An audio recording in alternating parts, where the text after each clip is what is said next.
Ezekiel 34, a whole lot to do about sheep. Sheep and shepherds are the theme of this chapter. The word of the Lord came to me. I'm assuming this is all part of the ministry that Ezekiel was speaking now that this word has come, the city has fallen. You have to remember, as we just got done reading, these people were coming to Ezekiel and he was talking to them. So I'm assuming he was giving these same sermons over and over again. So I'm assuming that this section here, like in 34, and then in 35 and 36 and 37 and following, were probably just like all parts of the same message that he would speak to them over and over again. That's what it seems like to me. And then eventually he would have written this down. Maybe as soon as he got the word from God, he wrote it down, or maybe later on in his life he wrote it down. I'm not sure about that. But he would have been speaking everything you see in the Bible, anywhere in the Bible, any part of this written record that was left behind was originally spoken. Every bit of it, from the beginning of Genesis, the end of Revelation, everything in between, all of it was originally spoken, and only later on was it written. And it was written in order to be spoken again.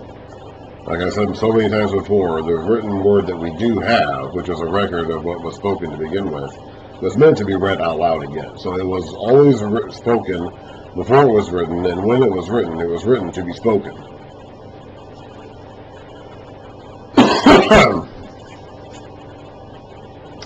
Ezekiel 34, the word of the Lord came to me. Son of man, or human, prophesy against the shepherds of Israel, the shepherds of the leaders. I don't know, obviously the top leader would be the king, but it probably speaks to more than, it does include the king. The kings would definitely be in this category of shepherd, but they're probably not the only ones. It also probably refers to the priests who are religious shepherds and other leading figures, religious or civic. God, Jesus himself, of course, is going to be the good shepherd, and Jesus is a king and a priest. So this would definitely involve the kings, it would involve the priests, and probably just in general, whoever the leaders are. You know, the New Testament refers to leaders of the church as shepherds. So prophesy against the shepherds or leaders of Israel.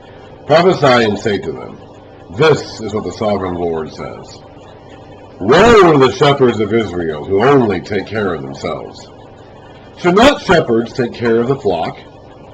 You meet the kurds, clothe yourselves with the wool, and slaughter the choice animals, but you do not take care of the flock. So you give yourselves all the nice things, all the benefits, all the good things and the benefits that come from being a leader, from being a shepherd. You take these to yourself, and you don't actually do what a shepherd is supposed to do. You don't put up with the work that a shepherd is supposed to put up with. You have not strengthened the weak, or healed the sick, or bound up the injured. You have not brought back the strays, or searched for the lost.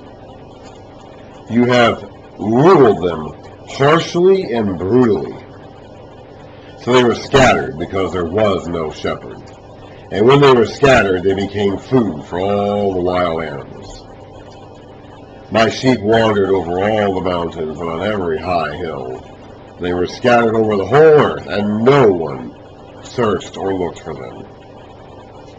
That's somebody else's shepherd's supposed to do, and they didn't do it. Therefore, you shepherds, hear the word of the Lord. As surely as I live, declares the sovereign Lord, because my flock lacks a shepherd, and so has been plundered, and has become food for all the wild animals, and because my shepherds did not search for my flock, but cared for themselves rather than for my flock, therefore, O shepherds, hear the word of the Lord. This is what the sovereign Lord says. I am against the shepherds, and will hold them accountable for my flock. I will remove them from tending the flock, so that the shepherds can no longer feed themselves. I will rescue my flock from their mouths, and it will no longer be food for them. So he's going to remove those shepherds and get rid of them. For this is what the sovereign, but that's not going to be enough. As we read all throughout, okay, and as we know from life, even as we experience life on our own terms, in our own days, it's not enough just to get rid of the bad thing. You've also got to replace it with something better. So this is what God says. For this is what the sovereign Lord says. I myself will search for my sheep and look after them. So God's going to do this himself. He's not just going to get rid of the bad shepherds. He will do that. He will get rid of the bad shepherds. He'll remove them from the equation. But that's not all. He's not going to do just that. He's also going to be the shepherd himself. As a shepherd looks after his scattered flock when he is with them, so will I look after my sheep. I will rescue them from all the places where they were scattered on a day of clouds and darkness. I'll bring them out from the nations and gather them from the countries, and I'll bring them into their own land. I will pasture them on the mountains of Israel, in the ravines, and in all the settlements of the land. I will tend them in a good pasture, and the mountain heights of Israel will be their grazing land. There they will lie down in good grazing land, and they will feed in a rich pasture on the mountains of Israel. I myself will tend my sheep, and have them lie down, declares the sovereign Lord. I will search for the lost and bring back the strays. I will bind up the injured and strengthen the weak. That's all the things that the bad shepherds didn't do, and he's going to do it. He's just going to do it himself. But the sleek and the strong I will destroy. I will shepherd the flock with justice. As for you, my flock, this is what the sovereign Lord says. So he's done talking to the bad shepherds here, and now he's talking to the people, the flock. I will judge between one sheep and another, and between rams and goats. Is it not enough for you to feed on the good pasture? Must you also trample the rest of your pasture with your feet? Is it not enough for you to drink clear water? Must you also muddy the rest with your feet? Must my flock feed on what you have trampled, and drink what you have muddled or muddied with your feet? Therefore, this is what the sovereign Lord says to them. See, I myself will judge between the fat sheep and the lean sheep. Because you shove with flank and shoulder, hitting all the weak sheep with your horns until you've driven them away. So they're bullies. They're just knocking away everybody who gets in their way from what they want. Because you've done this, I will save my flock, and they will no longer be plundered. I will judge between one sheep and another. I will place over them one shepherd, my servant David, and he will tend them. He will tend them and be their shepherd. This, of course, is not really, literally David. This is going to be the son of David, the king who comes from the family of David somewhere down the line. I, the Lord, will be their God, and my servant David will be prince among them. I, the Lord, have spoken. I will make a covenant of peace with them, and rid the land of wild beasts, so that they may live in the desert and sleep in the forest in safety. We've read about this coming kingdom of peace before. Isaiah had a lot to say about it. Micah had something to say about it. Jeremiah had something to say about it. He also had something to say about the covenant that God was going to make. This is going to happen when his servant David comes to be their shepherd. I will bless them and the places surrounding my hill. I will send down showers in season. There will be showers of blessing.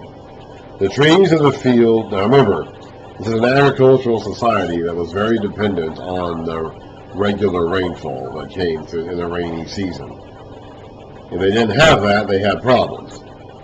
Okay, we still live to this day. We have farms and fields to this day that still require rain.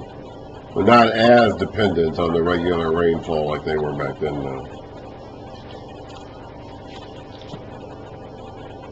The trees of the field will yield their fruit, and the ground will yield its crops. The people will be secure in their land.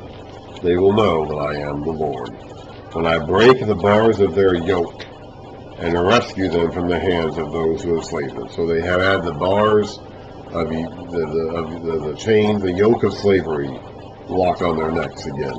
And they had those. Jeremiah gave a visual demonstration of this by literally building a yoke and putting it on himself. And they didn't like that, so they broke it. They broke it and tried to say that wasn't going to happen. They will no longer be, but it has happened. They have been enslaved, and now God's saying, I'm going to break that yoke someday. I'm going to break that yoke and set them free someday. They will no longer be plundered by the nations, nor will wild animals devour them. They will live in safety, and no one will make them afraid.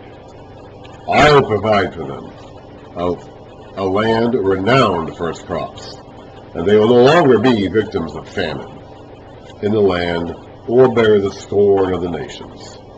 Then they will know that I, the Lord their God, am with them, and that they, the house of Israel, are my people, declares the sovereign Lord. You, my sheep, the sheep of my pasture, are people, my people, and I am your God, declares the sovereign Lord.